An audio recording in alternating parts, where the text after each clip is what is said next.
Hello viewers, I am Sandeep Kumar Bagaliya, political science lecturer. आप देख रहे हैं मोटिवेशन योजना यूट्यूब चैनल। इस चैनल को सब्सक्राइब कीजिए और बेल आइकन दबाइए जिससे आपको नोटिफिकेशन मिलते रहें। मेरे वीडियो आपको कैसे लग रहे हैं जरूर बताइए। आज का जो टॉपिक है हमारा सेंट्रल गवर्नमेंट, तो आज इसको स्टार्ट करते हैं। आप सभी का स्वागत है फिर से। बोर्ड पे ध्यानपूर्वक देखिए।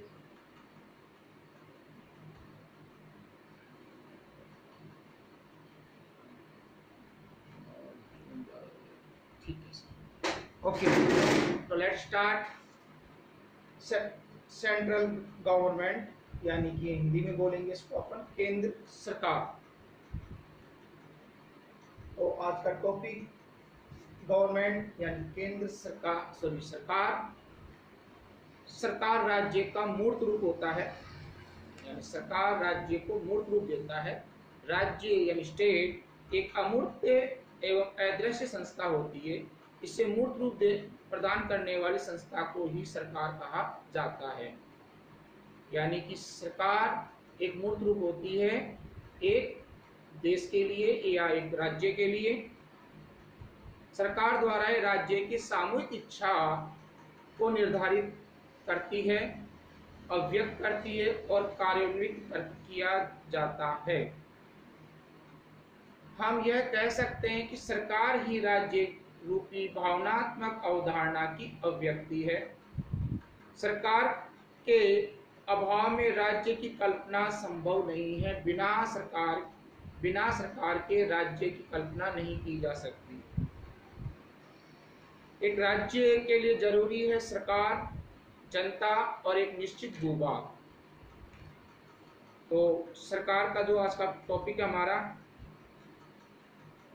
सरकार के अभाव में राज्य की कल्पना नहीं की जा सकती। जो राज्य के निश्चित भूभाग में बसने वाले लोगों की सेवा करने हेतु कानूनों का निर्माण करती है, उसका निष्पादन करती है तथा उनका उचित रूप से पालन न करने वालों को दंडित कर उन्हें उचित रास्ते पर लाती है। एक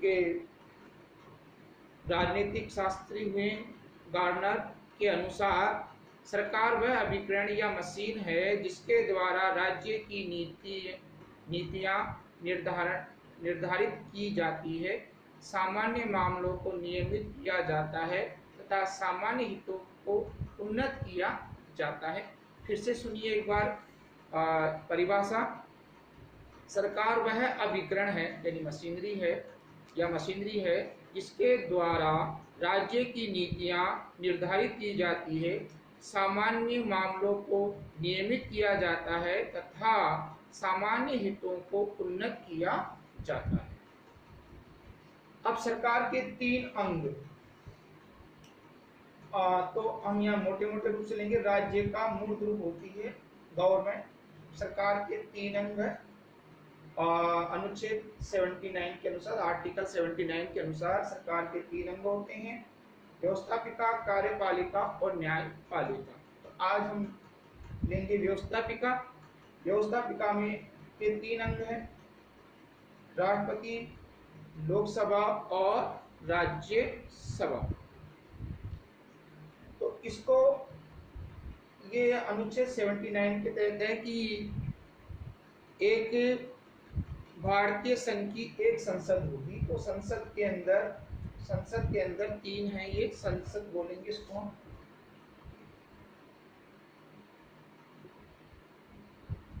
बोलेंगे संसद। तो राष्ट्रपति, लोकसभा और राज्यसभा। तो आज हम जो टॉपिक ले रहे हैं वो ले रहे हैं लोकसभा। इसे निम्न सदन भी कहा जाता है या अज्ञानियों का सदन भी कहा जाता है या इसे जवानों का सदन भी कहा जाता है, अस्थायी सदन भी इसे कहा जाता है। इसको लोकसभा हो। लोकसभा में जो सदस्य चुने जाते हैं जनता के द्वारा चुने जाते हैं। प्रत्यक्ष चुनाव होता है जनता के द्वारा इनका, और वर्तमान में इसकी सदस्य संख्या 552 है। 552 552 सदस्यों की संख्या है। 1987 से पहले यह संख्या हुआ करती थी 500, ये संख्या 500 हुआ करती थी। जब गोवा, दमन और द्वीप की पुनर्गठन हुआ तब ये संख्या बढ़ाकर 552 कर दी गई। और राज्यों से जो संसद सदस्य चुने जाते हैं जिसे एमपी कहते हैं, member of parliament, MP, Lok Sabha सदस्य जिसको बोलते हैं एमपी, तो राज्यों से लिए जाते हैं 530 और संघीय क्षेत्र से लिए जाते हैं 20 सदस्य लिए जाते हैं। याद रखने, ये याद रखना है आपको कि टोटल कितने हैं 552 और राज्यों से लिए जाते हैं 530 और संसदीय संघीय क्षेत्रों से जो हमारे गोवा भी का स्टेट है, दमन द्वीप, चंडीगढ़, वर्तमान में जम्मू और कश्मीर, लद्दाख, ये हमारे केंद्र शासित प्रदेशों की श्रेणी में आते हैं। और 2 सदस्य एंग्लो इंडियन है जिनके माता या पिता कोई भी एक अंग्रेज हो, वो राष्ट्रपति द्वारा मनोनीत किए जाते हैं, यानी कि मनोनीत किया जाता है। ये याद रखना है, राष्ट्रपति द्वारा मनोनीत किए जाते हैं। तो वर्तमान में जो चुनाव होता है वह होता है, कुल सदस्य हैं, बहुमत के लिए सदस्य चाहिए होते हैं, बहुमत के लिए सदस्य चाहिए होते हैं 272 सदस्य, 272 सदस्य होते हैं। चुनाव होते हैं 543 के, इसमें से 2 माइनस कीजिए, आंकड़ीय सदस्य यानी 543 के चुनाव होते हैं। और बहुमत के लिए 272 सदस्य जरूरी होते हैं लोकसभा में। चलिए आगे ये टॉपिक इसको डिस्कस करेंगे, तो ये याद रखना। तो अभी वर्तमान में जो सदस्य हैं कुल कितने हो सकते हैं 552, चुनाव होते हैं 543 के, टोटल 545 चुने जाते हैं। उसमें 2 एंग्लो इंडियन सदस्य होते हैं जो राष्ट्रपति द्वारा मनोनीत किए जाते हैं। अब इनका जो चुनाव किस आधार पे होता है,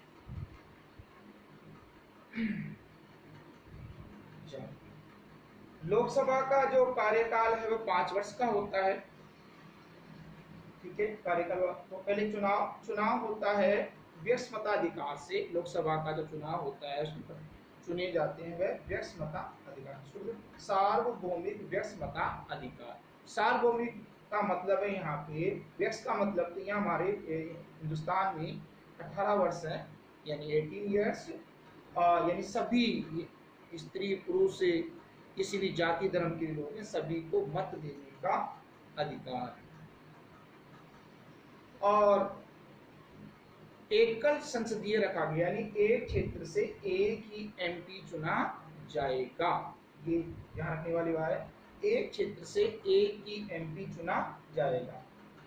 अब योग्यता की बात करें तो उस एक लोकसभा के सदस्य को चुनाव लड़ने के लिए उसकी आयु 25 वर्ष होनी चाहिए, वह भारत का नागरिक हो, वह भारत सरकार अथवा किसी राज्य सरकार के अंतर्गत लाभ पद पर ना हो, वह न्यायालय द्वारा पागल न ठहराया गया हो, ना दिवालिया हो। तो ऐसा कोई भी व्यक्ति होगा तो चुनाव नहीं लड़ेगा। अगर ये योग्यताएं रखता है तो चुनाव लड़ सकता है। कार्यकाल, लोकसभा का कार्यकाल 5 वर्ष का होता है, समय से पूर्व भंग कर दिया जाता है, राष्ट्रपति के द्वारा भंग किया जा सकता है। यदि राष्ट्रपति लगता है कि वर्तमान सरकार को बहुमत प्राप्त नहीं है तो राष्ट्रपति भंग भी कर सकता है और समय पूर्व चुनाव भी करा सकता, ऐसा 9 बार हो चुका है कि समय पूर्व सरकारें गिर चुकी है। अटल बिहारी वाजपेयी सरकार 2 बार ऐसा हुआ था कि वो समय पूर्व गिर गई थी, और तीसरी बार उन्होंने खुद ने भंग की करवाई थी अपनी सरकार। अगला टॉपिक है कार्यकाल हो गया। अगला टॉपिक है अधिवेशन। अधिवेशन अधिवेशन यानी कि लोकसभा और राज्यसभा का संयुक्त अधिवेशन राष्ट्रपति संबोधन के लिए बुलाते हैं। वही राष्ट्रपति इसको बुलाते हैं और स्थगित कर सकते हैं। और एक अधिवेशन से दूसरे अधिवेशन के बीच 6 महीने से ज्यादा नहीं होने, 6 महीने से ज्यादा नहीं होने चाहिए। यानी एक लास्ट का कार्य दिवस और पहला कार्य दिवस के बीच में 6 महीने से ज्यादा अंतर नहीं होना चाहिए। ये ठीक है। अगला यानी कि ये राष्ट्रपति द्वारा संसद का सत्र बुलाया जाता है और हटाया जाता है सॉरी। लोकसभा के पदाधिकारी, लोकसभा के अध्यक्ष का चुनाव, उसके उपाध्यक्ष का चुनाव अनुच्छेद 93 के अनुसार होता है। लोकसभा के सदस्य और लोकसभा अध्यक्ष का चुनाव करते हैं और वो ही उसको उठा सकते हैं। एक अध्यक्ष तथा उपाध्यक्ष का वो चुनाव करते हैं और लोकसभा की कार्यवाही का संचालन लोकसभा अध्यक्ष करता है। यदि लोकसभा के तत्कालीन सदस्यों के बहुमत से इस आशय का प्रस्ताव पास हो जाए, परंतु इस प्रकार का कोई प्रस्ताव लोकसभा में तभी आएगा जबकि इस प्रकार के प्रस्ताव को पेश करने के कम से कम 14 दिन पूर्व सूचना दी जाए। संविधान के अनुसार अध्यक्ष और उपाध्यक्ष को संसद द्वारा निर्धारित वेतन भत्ते मिलेंगे। तो ये कार्य हैं। अब अध्यक्ष के जो कार्य हैं वह हैं, लोकसभा अध्यक्ष के को लगभग वही अधिकार प्राप्त हैं जो ब्रिटिश लोक सदन के अध्यक्ष को प्राप्त हैं। अध्यक्ष लोकसभा की सभी बैठकों की अध्यक्षता करता है और अध्यक्ष होने के नाते उसके द्वारा सदन की शांति व्यवस्था अनुशासन बनाए रखने का कार्य किया जाता है। दूसरा है, लोकसभा का समस्त कार्यक्रम और कार्यवाही अध्यक्ष के द्वारा ही निश्चित की जाती है। वह सदन के नेता के परामर्श से विभिन्न विषय के संबंध में वाद विवाद का समय निश्चित करता है। नंबर 3, वह सदन की कुछ समितियों को पदेन सभापति होता है। प्रवर समितियों सेलेक्ट कमिटीज के सभापतियों को वह ही नियुक्त करता है। इन समितियों द्वारा उसके निर्देश में ही कार्य किया जाता है। अध्यक्ष ही वह निर्णय करता है कि कोई विधेयक धन विधेयक है या नहीं। तो ये सबसे इम्पोर्टेंट है, लोकसभा के अध्यक्ष का अधिकार और लोकसभा का अधिकार कि वह किसी विधेयक को धन विधेयक है या नहीं ये तय किया जाता है। अगर वह धन विधेयक है तो सारा अधिकार लोकसभा को मिल जाता है उसको पारित करने का। संसद और राष्ट्रपति के बीच में सारा पत्र व्यवहार उसके द्वारा ही किया जाता है, लोकसभा अध्यक्ष के द्वारा ही किया जाता है। और एक और टॉपिक है जो लोकसभा के अध्यक्ष को महत्वपूर्ण अधिकार मिला है, वह है कि जब दोनों सदनों का संयुक्त अधिवेशन होता है तो सबसे जो महत्वपूर्ण अधिकार मिला होता है वह लोकसभा अध्यक्ष को मिला होता है। तो ये क्वेश्चन कई बार कंपटीशन एग्जाम पूछा जाता है कि संयुक्त अधिवेशन की अध्यक्षता कौन करता है, राष्ट्रपति, प्रधानमंत्री, उपराष्ट्रपति और लोकसभा अध्यक्ष। तो इसमें लोकसभा अध्यक्ष का है। तो आज के जो टॉपिक है वो उतना ही। नेक्स्ट में नेक्स्ट टॉपिक जल्दी लेके आ रहा हूँ। आपको मेरी वीडियो कैसे लग रहे हैं जरूर बताइए। आज के लिए इतना ही। Okay, good bye.